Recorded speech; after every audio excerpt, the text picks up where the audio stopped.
कुबेरदिक्पालकमावाहयामि स्थापयामि पूजयामि आजम्भ्यां पूर्वाक्तां कर्मनिष्ठाय सुपतितोः सुततो प्रजापते ममाः श्री सीतासमस्याः श्री गोदकरामस्वामदेवताभ्य कल्याणहस्तप्रदेवताः शाङ्घं शायधं संवाहनं संसिक्तं पत्नीप्रथमभारतमस्याः ईशान्यदिक्पालकपरिवारदेवतमावाहयामि स्थापयामि पूजयामि हरि ओं वेदात्मनाय विद्महे हिरण्यगर्भाय धीमहि तन्नो ब्रह्मदेवमावाहयामि ब्रह्मदेवमावाहयामि नारायणाय विद्महे वासुदेवाय धीमहि तन्नो विष्णुप्रचोदयात् ईश्वर आवाहयामि हरि ओं तत्पुरुषाय विद्महे महादेवाय धीमहि तन्नो रुद्रप्रचोदयात् कात्यायनाय विद्महे कन्याकुमार धीमहि तन्नो दुर्गप्रचोदयात् तत्पुरुषाय विद्महे महादेवाय धीमहि आदिघनाधिपताय श्रीरूपाय नमः इदं पादप्रदानयामि साष्टागतं प्रमाणं दयामि अरे नंबर కనిపించలేదు అవును కనిచి కనిచి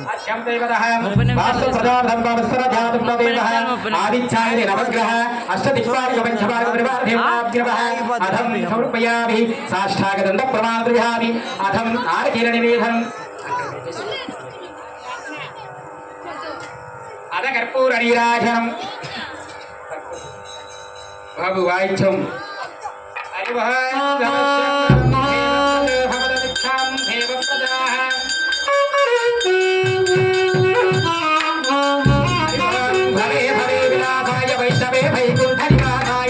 लक्ष्मी नारायणाय स्वरूपाय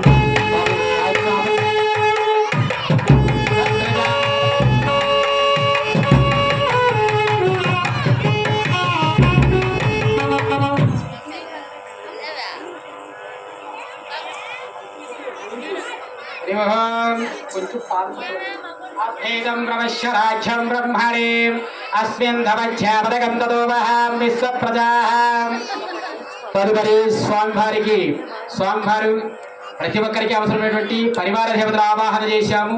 ముఖ్య పరివార దేవతలు ఎవరనగా ఆదిత్యాది నవగ్రహ దేవతలు, తదుపరి ఎక్కడ ఉన్న చోట వాస్తు పరివార దేవతలు, పంచపాలక దేవతలు ఆవాహన చేశాం. తదుపరి అందరూ పరివార సమక్షంలో స్వామివారికి జీలకర్ర బెల్లం కట్టం జరుగుతున్నది. జీలకర్ర బెల్లం ఎందుకు పెడతారంటే ఏదైనా విడదీయచ్చు, కానీ జీలకర్ర బెల్లం ఒక్కసారి కలిసిందంటే విడదీయలేం.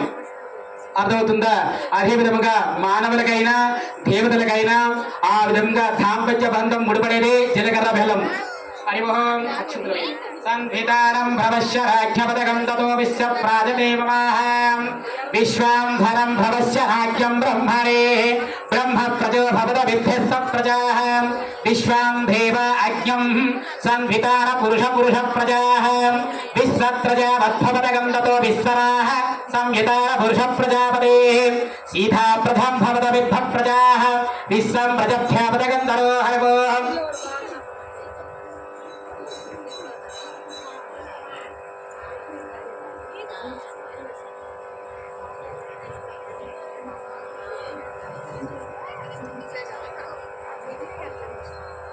వాయిద్యం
వివాహం మాంగళ్యధారణ జరిగే ముందు స్వామివారికి కన్యాధారం జనక మహారాజు ఆ దశరథరాజపుత్రుడు అయినటువంటి కోదండరాముల వారికి కన్యని దానం ఇస్తున్నారు. కన్యన దానం ఏమంటే భూమండలంలో సమస్తం దానం ఇచ్చినట్టే లెక్క. స్త్రీ భూదేవితో సమానము. ప్రతి ఒక్క వస్తువు భూమి లేనిదే నిలబడదు. అందువలన కన్య భూదేవితో సమానము. ఒక కన్యని దానం ఇచ్చినట్లయితే సమస్త భూమండలంలో సమస్తం దానం ఇచ్చినట్లే. హరి ఓం సంహితానం ప్రవశ్య రాజ్ఞపదగంధదేవ అస్మే ధనం ప్రవశ్య భాగ్యం బ్రహ్మణాం ధృదేవ అధో హే సంహితర ప్రదో భవతు విద్యప్రదం భవతు విశ్వాం ధనం ప్రవశ్య రాజ్ఞం సంహితాన ప్రదో భవతు విద్యప్రదా విశ్వత్రేణాయతే పాలు సంహితాన అభ్యాం భవశ్య రాజ్ఞపదగం తతో మహాం విశ్వత్రేణాయతే నమో సంహృతానమభ్యపదగం తతో విశ్వప్రదే విశ్వంప్రదం భోపదగం తతో విశ్వరజతాః విశ్వం ధనం భవశ్య రాజ్ఞం బ్రహ్మణే. తదుపరి నీరు వేయండి. అది పక్కన ఇచ్చేసి గంధం తీసుకున్నాడు. అభేదం భవశ్య రాజ్యం బ్రహ్మణాం హృదేవ విశ్వత్రేణాయతే నమో శ్రేష్టం ప్రబంధేవ అభ్యం ప్రవశ్య రాజ్యతం బ్రహ్మజ్ఞపదః గంధం రాసి బుద్ధి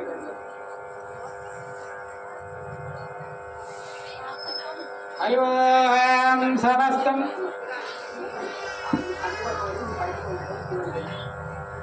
అయోం ప్రవశ్య వదగం భవదబద్ధో వదగం ప్రవశ్య రాజ్యతే బ్రహ్మణాం ఋగ్వాం పదం భవద పల్లాండు పల్లాండు పర్యపదగం భవదే ఐవదాం పల్లాండు దిరవజం భవదే నారాయణ ఐవదే మచ్చ కూర్మవరః ప్రజాపదం నారసింహ ప్రజాపదవల్లండ ప్రదేవదీ ఐవదం నారాయణ దిరవల్లాండు ప్రభావదే కృష్ణ ఐవదం ప్రవచ్చదం పల్లాండు నిర్వాచదం రామచంద్ర ఐవదం పల్లాండు నిర్వచ్చపదం సాత్వరం తిరువాంచపల్లాండదే ఐవదం పల్లాండు నిర్వాచపదం సీతావల్లభ ప్రజాపతి రామచంద్ర ఐవదే నారాయణ నారాయణ పల్లాండ ప్రజాపదం గోహారంగనాథ ప్రజం పల్లాండు నిర్భావదే కృష్ణ ఐవదే నారాయణ పల్లాండు ప్రవాచ్యతే విశ్వం విశ్వప్రజో భవత విద్ధం ప్రవాచతే నారాయణ ఐవదే ప్రజాపదం రుక్మిణీ వల్లభ ప్రజాపదం కృష్ణ జనకరాజస్య పుత్ర ప్రజాపతి సీతా కుమారాంగ్య ప్రజాపతి శ్రీరామధర్మవచ్చాపదే రామచంద్ర.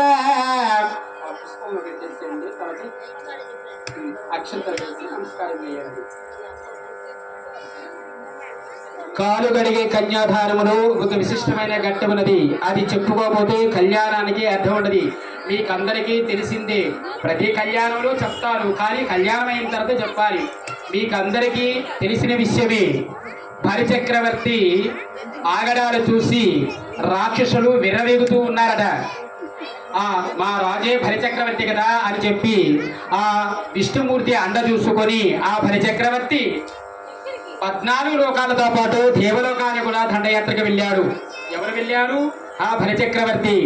ఆ బలిచక్రవర్తి దేవలోకాన్ని అధిరోహించి సింహాసనాన్ని స్వర్గ సింహాసనాన్ని అధిరోహించి దేవతలందరినీ అరణ్యాన్ని పాలజేశాడుట. అప్పుడు ఈ దేవతలందరూ ఎక్కడికి వెళ్ళారు? క్షీర సముద్రమైనటువంటి ఆ శ్రీమన్నారాయణుని వేడుకున్నారట. అప్పుడు ఆ శ్రీమన్నారాయణుడు వేడుకుంటే, ఏమయ్యా మీ పరివారంతో ఇంద్ర అష్టదిక్పాలకు పరివారంతో వచ్చారు, తమ కారణం ఏమిటని ఆ శ్రీ మహావిష్ణువు అనగగా, అయ్యా బలిచక్రవర్తి అదును చూసుకొని రాక్షసులు దేవతలకి అఘోరమైన దుర్మార్గం బాధలు పెడుతున్నారయ్యా, వారికి దుష్ట శిక్షణార్థం చూపించి మా స్వర్గ సింహాసనం అధిష్టం మాకు కావాలయ్యని చెప్పి సకల ఇంద్రాది దేవతలు అడిగారట.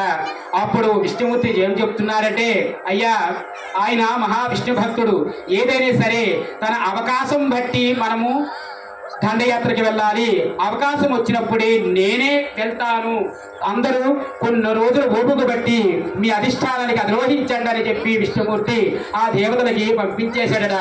కాలం వచ్చినది. నాథుడు వారికి పిలిపించి చెప్తూ ఉన్నాడు, ఓ నారద, శ్రీ మహావిష్ణువు చెప్తూ ఉన్నాడ, ఇదిగో బలిచక్రవర్తి నా అదును చూసుకొని రాక్షసులు అండదండలు చూసుకొని ఆయన రాజసింహాసనాన్ని స్వర్గ రాజసింహాసనాన్ని ఆక్రమించుకున్నారు. ఎందుకంటే దేవతలు సింహాసనాన్ని పరిపాలించాలి, రాక్షసులు పాతాళ లోకాన్ని పరిపాలించాలి. అందువలన ఇదే అదునుతో ఆయనకి పాతాళ లోకానికి పంపించడానికి నీ వల్ల ఒక కార్యక్రమం జరిపించాలి అని చెప్పి నారదుల వారికి వేడుకున్నాడట శ్రీ మహావిష్ణువు. అప్పుడు ఏమయ్యా అంతటి మహాభాగ్యం నాకు కలిగించావు, ఏం చెప్పాలో చెప్పవయ్య అని చెప్పి ఆ శ్రీ మహావిష్ణువు నారదుల వారికి అడుగుతున్నారట. అప్పుడు శ్రీ మహావిష్ణువు చెప్తూ ఉన్నాడు, ఏమి లేదయ్యా, మహాయజ్ఞం బలిచక్రవర్తి తోటి మహాయజ్ఞం చేయించవయ్యా. ఆ యజ్ఞంలో నేను సూత్రధారిగా నేను పాలు పంచుకుంటాను, ఆ ఒక కార్యక్రమం నాకు చేసి పెట్టవయ్య అని చెప్పి ఆ శ్రీ మహావిష్ణువు నారదుల వారికి చెప్పాడట.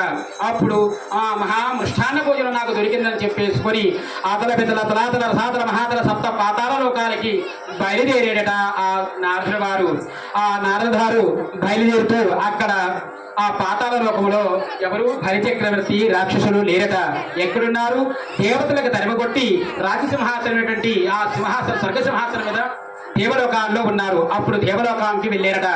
దేవలోకానికి వెళుతూ అయ్యా నువ్వు స్వర్గలోకాన్ని పాలించావు, స్వర్గలోకానితో పాటు అతర దేవతలు కూడా పాలించాలంటే ఒక మహాయజ్ఞం చేయాలయ్యా. ఆ మహాయజ్ఞం చేస్తే నీకు దేవతలు కూడా నీకు వశీకరణం అయిపోతారు, నీకు దండయాత్రకు రారు అని చెప్పారంట. అటువంటి మహాభాగ్యం కలిగినట్టు ఇప్పుడే యజ్ఞాన్ని కోరుకుంటాను అన్నాడట ఆ బలిచక్రవర్తి. అప్పుడు తక్షణమే మహాయజ్ఞం చేశాడు. ఆ మహాయజ్ఞం చేస్తున్న సమయంలోని ఆ బలిచక్రవర్తికి అదును దొక్కడానికి శ్రీ మహావిష్ణువు వామనవతారం ధాల్చాడట. ఎవరు? ఆ శ్రీ మహావిష్ణువు వామనవతారం ధారించి ఆ యజ్ఞశాలకి వెళుతూ ఉన్నాడట ఆ శ్రీమన్నారాయణుడు. ఆ శ్రీమన్నారాయణుడు యజ్ఞశాలకి వెళుతున్నప్పుడు 14 ఊనభాండవులు ఆ యజ్ఞశాల దివ్య తేజంగా వెలుగుతూ ఉన్నదట. ఏది? ఆ యాగశాల. ఆహా, ఆ ఎవరో గాని ఆ బ్రాహ్మణుడు ఉటువ వేషముతో వింత రూపముగా ఆ కౌటుకము తాటాకు గుడుగు పాదుగులతో ఆ వేషాధారంతో బ్రాహ్మణుడు వస్తున్నాడు కదా అని చెప్పి ఆ బలిచక్రవర్తి గగన మేఘాల మీద పడిగొట్టుకుంటూ బ్రాహ్మణుడికి ఎదురుగా పోయాడట. ఓ ఏ బ్రాహ్మణోత్తమ, నీవు సకల విధాలు నేర్చుకొని ఉటవ ఆకారంలో నీవు ఉన్నావు, ఎవరయ్యా, నీకు ఏమి కావాలి? నదులు మనులు కావాలా, మాణిక్యాలు కావాలా, భూములు కావాలా అని అడిగాడట. అప్పుడు ఆ వామనుడు చెప్తూ ఉన్నాడ, అయ్యా నేను ఒక పేద బ్రాహ్మణుడిని, నువ్వు మరుగుజ్జువాడిని, ఇవన్నీ చేసుకుని ఏం చేసుకుంటాను, నాకు అవసరం లేదయ్యా, 3 అడుగుల నేల ఇస్తే నాకు చాలయ్యా అని అడిగాడట. ఎవరు? ఆ వామన అవతారం ఉన్నటువంటి శ్రీ మహావిష్ణువు. అప్పుడు ఏవో ధనము మనులు మాణిక్యాలు అడుగుతామనుకున్నాను గాని 3 అడుగుల నేలే కదా అని అడిగినామని చెప్పి తక్షణమే ఇస్తానని మాట ఇచ్చాడట. రాక్షసులకి అధిపతైన ఎప్పుడు గురువు శుక్రాచార్యుడు కనిపెట్టి, ఆహా, మన రాక్షసుల్ని పాతాళ లోకాన్ని తొక్కడానికి శ్రీ మహావిష్ణువే వామన అవతారం ఎత్తినారని చెప్పేసి అతి రహస్యంగా చెవుట్లో చెప్తూ ఉన్నాడట ఆ శుక్రాచార్యుడు. అప్పుడు ఆ బలిచక్రవర్తి ఏం చెప్తున్నాడంటే వినండి. ఓయి శుక్రాచార్య, నేను రాక్షసుడిని, భగవంతుడు సాష్టాంగం శ్రీమన్నారాయణుడే నాకు దానం అడిగినాడు, అందువలన దానం అడిగిన వారి చెయ్య కింద ఉన్నది కదా, ఇచ్చేవాడి చెయ్య పైన ఉన్నది కదా, ఎంతటి మహాభాగ్యమో, భగవంతుడి చెయ్యి కింద ఉండి దాన ధర్మాలు పొదువు లేకుండా నా చెయ్యి పైన ఉన్నది కాబట్టి నేను మాట ఇచ్చినాను కాబట్టి నేను దానానికి నేను వెనక అడుగు వెయ్యను, దానం ఇవ్వవలసిందే అని చెప్పి అంటాడట బలిచక్రవర్తి. అప్పుడు ఏమి చేస్తాడు బలిచక్రవర్తి? యజ్ఞం పూర్వహంస సమయమినందు, అయ్యా నా పూర్ణ సమయతం సమర్పించేటప్పుడు బ్రాహ్మణుడికి ఇచ్చవలసిన మాట నాకు సమర్పించవయ్యా అని చెప్పి ఆ వామనుడు ఆ బలిచక్రవర్తికి అడుగుతున్నాడట. అప్పటికి ఆ కమండలతోని ఆ ఉదకముతోని నీరు ధారియవడానికి కుదురుతూ ఉండగా అప్పుడు శుక్రాచార్యుడికి మనసు ఒప్పలేదట.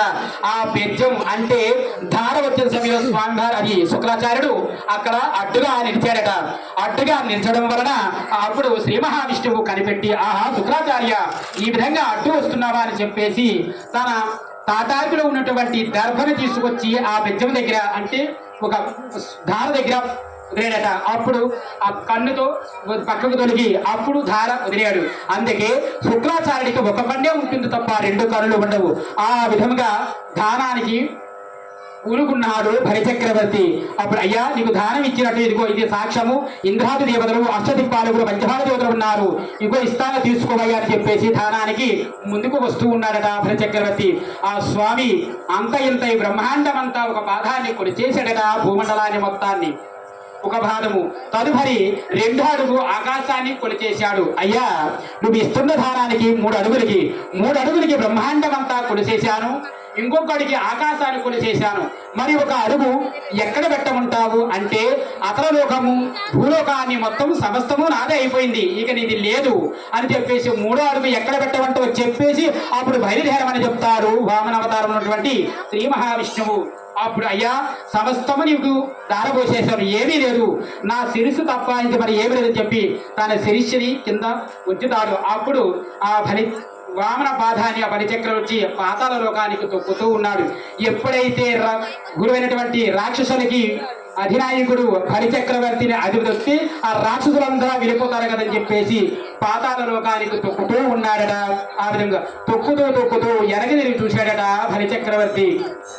నాయన శ్రీమన్నారాయణ, నేను మహావిష్ణు భక్తుడు కదా, నేను ఏ అపరాధం చేసినానని నాకు ఈ విధంగా శిక్ష చేసినావని చెప్పి ఆ బలిచక్రవర్తి ఆ వామనవతరుడు శ్రీమన్నారాయణని అడుగుతున్నాడు. అయ్యా దాన ధర్మాలు చేశావు, ధర్మాన్ని నిలిపేవు, కావున నీవు చేసిన అపరాధం వలనే నీకు ఈ విధంగా నేను శిక్ష వేశాను అన్నాడు. అయ్యా నేను చేసిన అపరాధం ఏమి అన్నారు.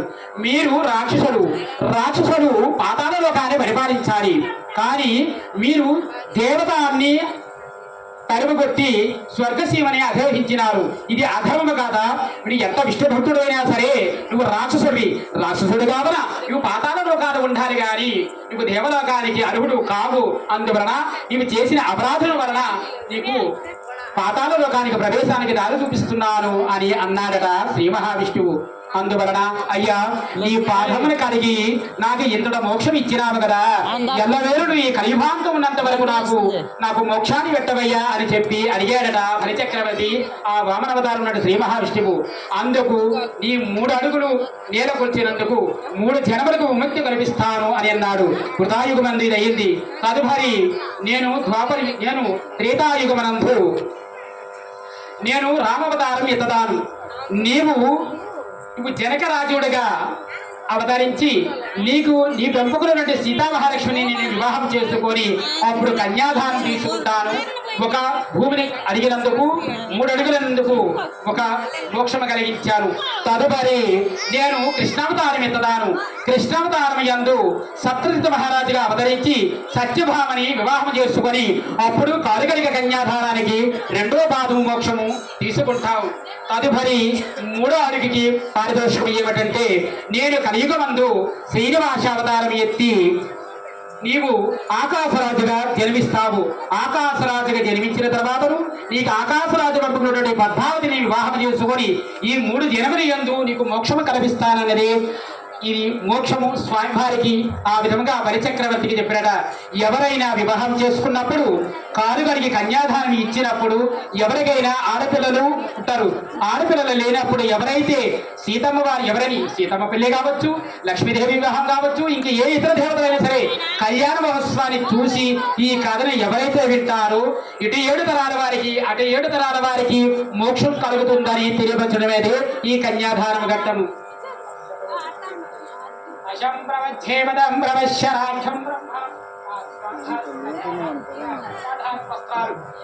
బాబు వాయిద్యం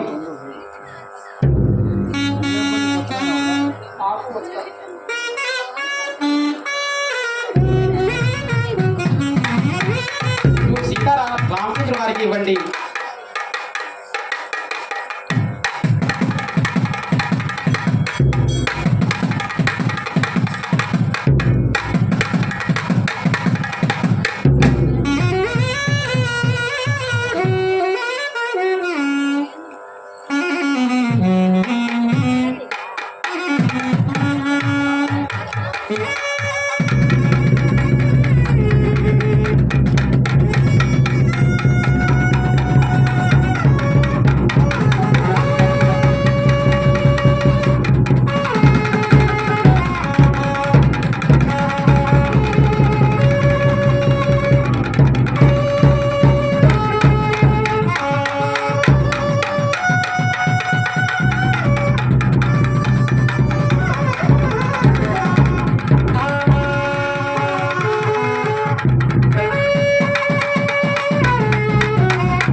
अजं प्रवश्यर प्रवं देवैश्य प्रजो भवद भिक्षं ब्रह्मणेः संविधान प्रजो भवदम् अवश्य भाग्यवदघं ततो मप्रजाः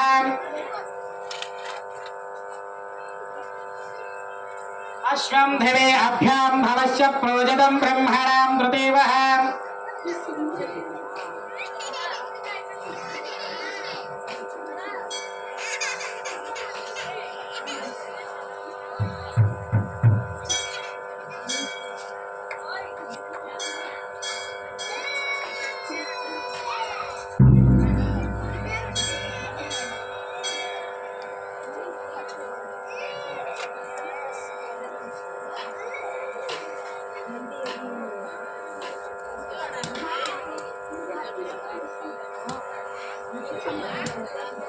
अहं धाय प्रजो भवदम्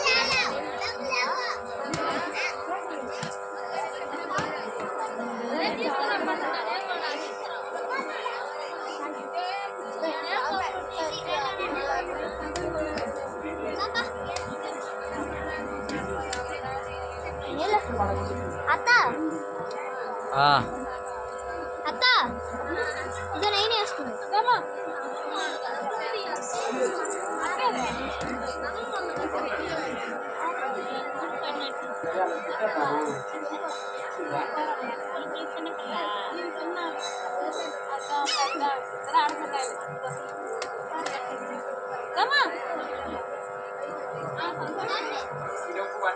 మాంగళ్యధారణకి పాలు నీళ్లు వేయండి ఓం దవశ్యం ప్రవచ్చోదకం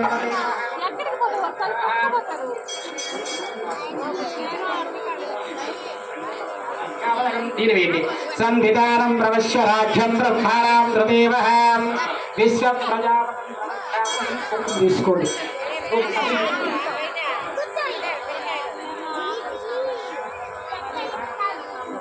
देवां प्रवच्छोपदकं पवश्य राज्यः विश्वत्रेणायते नमः श्रीमाङ्गल्यदेवताभ्याः सम्भुत्वेधानं प्रवदेव अक्षत्रवेशि अक्षत्रवेशि नमस्कारं చేయండి संधिदानं प्रवश्य राज्यपदकं दोदप्रजाः विश्वत्रेणायते नमः अभ्यापदकं तदेव विश्वप्रजापतिः विश्वं श्रीमाङ्गल्यदेवतावाहयामि अध्यापदं प्रवश्यापदाः కుంకుమ తీసుకొని కుంకుమర్చన చేయండి दैवहां श्रीमाङ्गल्यदेवताभ्यः लक्ष्मीस्वरूपस्याप्रदं प्रवध्यापदकं तदोवस्य प्रातिले ब्रह्मणे सम्प्रोद्धानं प्रवश्य राज्यदेवताः विष्णुगुरुपरम्पराज्ञापदं जग्गु చేతులు వేసుకోండి ఓం శ్రీ లక్ష్మీ నమః ఓం వక్రధాయ నమః ఓం వికృతాయ నమః ప్రవిజ్యాయ నమః ఓం సర్వభూతామితప్రదాయ నమః ఓం సాక్షాయ నమః ద్రవ్యాయ నమః పరమాత్మకాయ నమః ఓం శ్రీభాచాయ నమః ఓం తత్పరాయ నమః తత్థాయ నమః ఓం సుజాయ నమః ఓం స్వాహాయ నమః ఓం సుదాయ నమః ఓం దాన్యాయ నమః ఓం హిరణ్యమాయ నమః శ్రీ లక్ష్మీ నమః అమృతపుష్టాయ నమః విభావయాయ నమః ఓం ఆదిత్యాయ నమః ఓం దీప్తాయ నమః వసుధాయ నమః వసుధారిణ్యాయ నమః ఓం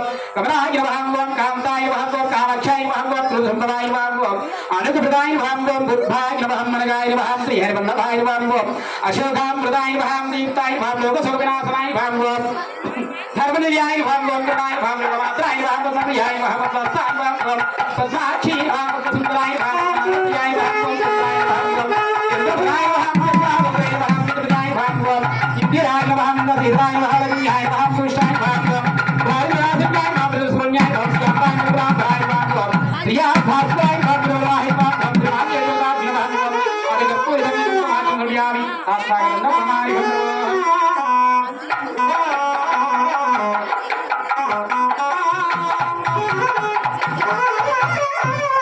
Thank you.